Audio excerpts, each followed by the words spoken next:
নমস্কার বন্ধুরা, দেখো কত বড় বড় লঙ্কা।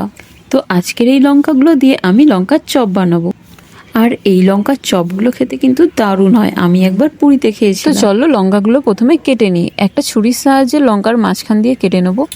তারপর এর ভেতরের বীজগুলো বের করে নিতে হবে। বীজ সমেতই লঙ্কার চপ বানানো যায়, তবে একটু ঝাল হয়ে যেতে পারে, তাই আমি বীজগুলো ফেলে দিচ্ছি। পুরো লঙ্কাটা কিন্তু কাটবে না, হাফ কাটবে। আর বীজগুলো বের করে নেওয়াতে এর ভেতরে স্টাফিং ভরতেও সুবিধা হবে। ছুরির সাহায্যে কিন্তু খুব আস্তে আস্তে করে বীজটা বের করে নিতে হবে, যেন পুরো লঙ্কাটা ভেঙে না যায়। তো দেখো, একটা লঙ্কা থেকে বীজ বের করা হয়ে গেছে, তো এটা এবার ফেলে দেবো। এইভাবে আমি সব লঙ্কাগুলো থেকে বীজ বের করে নেব।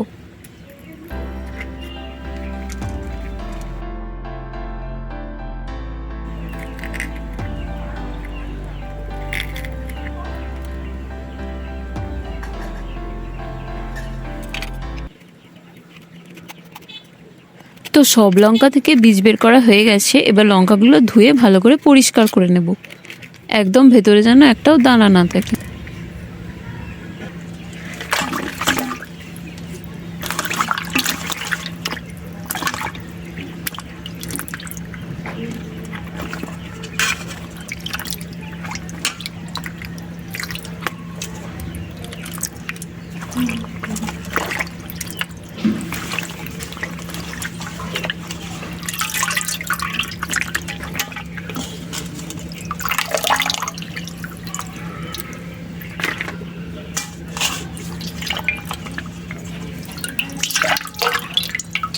সব লঙ্কাগুলো আমার ধোয়া হয়ে গেছে। এটা এবার জল ঝরিয়ে রেখে দেবো।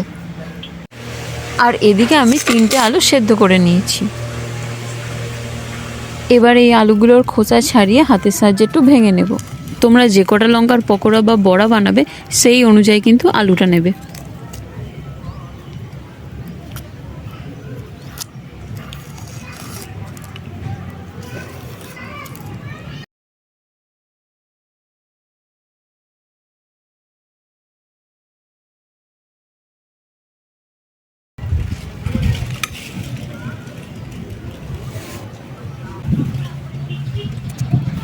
তো দেখো, সব আলুগুলো আমি ছাড়িয়ে নিয়েছি। এটা এবার হাতের সাহায্যে একটু ম্যাশ করে নেব।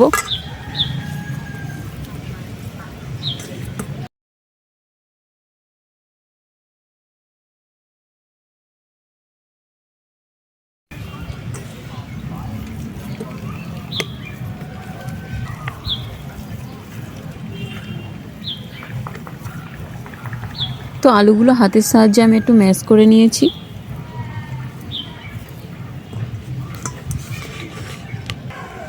এবার চলো লঙ্কার ভেতরে স্টাফিংটা রেডি করা যাক। তার জন্য কড়াইতে দিয়ে দিচ্ছি সর্ষের তেল, দিয়ে দিচ্ছি 1 চামচ গোটা জিরে, দিয়ে দিচ্ছি আদা। আদাটা কিন্তু একদম বেটে নেবে না, এটা একটু থেঁতো করে নেবে। এছাড়া একটু গ্রেটারের সাহায্যে ঘষে নিতে পারো, পুরোপুরি কিন্তু বেটে নেবে না। দিয়ে দিচ্ছি হলুদ গুঁড়ো, লঙ্কার গুঁড়ো, জিরের গুঁড়ো,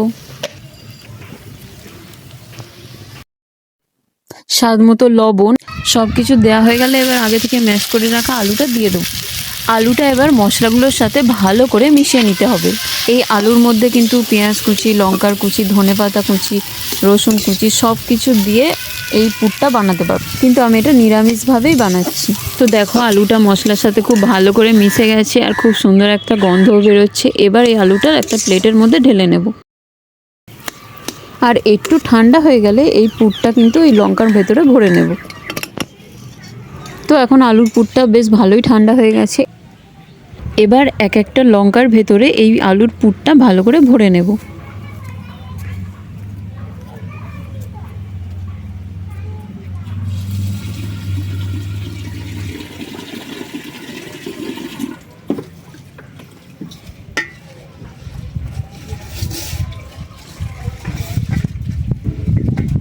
তো একটা লঙ্কার ভেতরে কিন্তু আমার পুর ভরা হয়ে গেছে। তো এটা এবার রেখে দেবো। এইভাবে আমি সবগুলো ভরে নেব।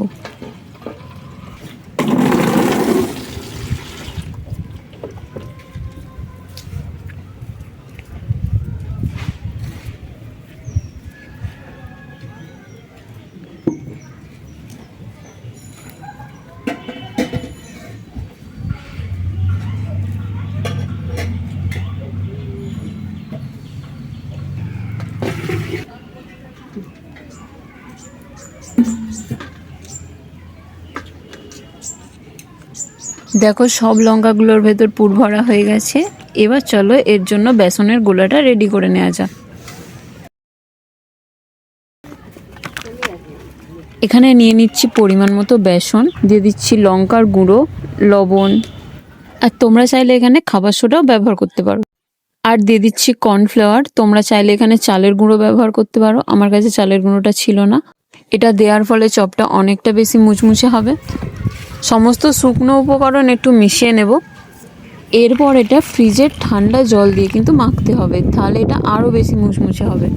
অল্প অল্প করে জল দিয়ে কিন্তু ব্যাটারটা খুব ভালো করে মেখে নিতে হবে, একদম থকথকে একটা ব্যাটার হবে। খুব বেশি পাতলা করলে কিন্তু ব্যাটারটা লঙ্কার গায়ে ধরবে না, তাই ব্যাটারের ঘনত্বটা ঠিক রাখতে হবে, খুব বেশি গাঢ়ও না খুব বেশি পাতলাও না। তো দেখো ব্যাটারটা আমার রেডি হয়ে গেছে, এদিকে লঙ্কাতে পুর ভরা হয়ে গেছে। চলো এবার ভেজে নেওয়া যাক গরম গরম লঙ্কার চপ। তার জন্য একটা লঙ্কা নিয়ে ব্যাটারের মধ্যে কোট করে নিয়ে তেলের মধ্যে দিয়ে দিতে হবে, আর আগে থেকে তেলটা ভালো করে গরম করে নিতে হবে কিন্তু। আর এখানে আমি একসাথে 3টে করে লঙ্কা দিচ্ছি। আর তোমাদের যদি ব্যাটারটা অনেকটাই পাতলা হয়ে যায় তাহলে লঙ্কাগুলো কিন্তু ডবল কোট করে ভাজতে পারো।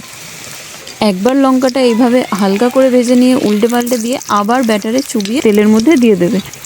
আমার এখানে ব্যাটারটা ঠিকই আছে, তাই আমি 1 কোট করে ভাজছি। দেখো কথা বলতে বলতে আমাদের কিন্তু লঙ্কার চপ ভাজা হয়ে গেছে। এটা এবার তেল ছড়িয়ে তুলে নেব।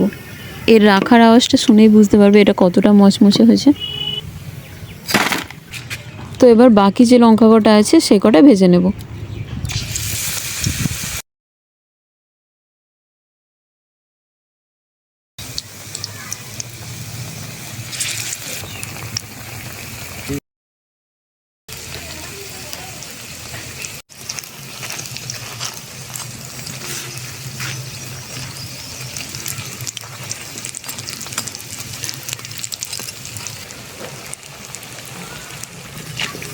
তো দেখো আমার সেকেন্ড ব্যাচের লঙ্কার চপগুলো ভাজা হয়ে গেছে লাল লাল করে, এটাও এবার তুলে নেব।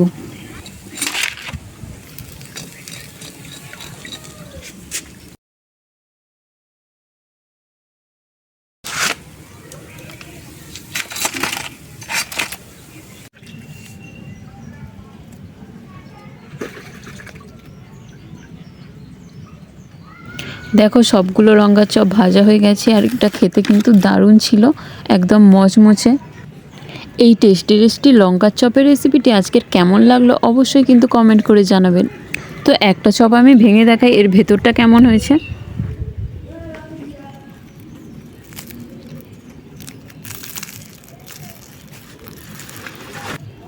তো আওয়াজ শুনেই বুঝতে পারছো কতটা মচমচে হয়েছে।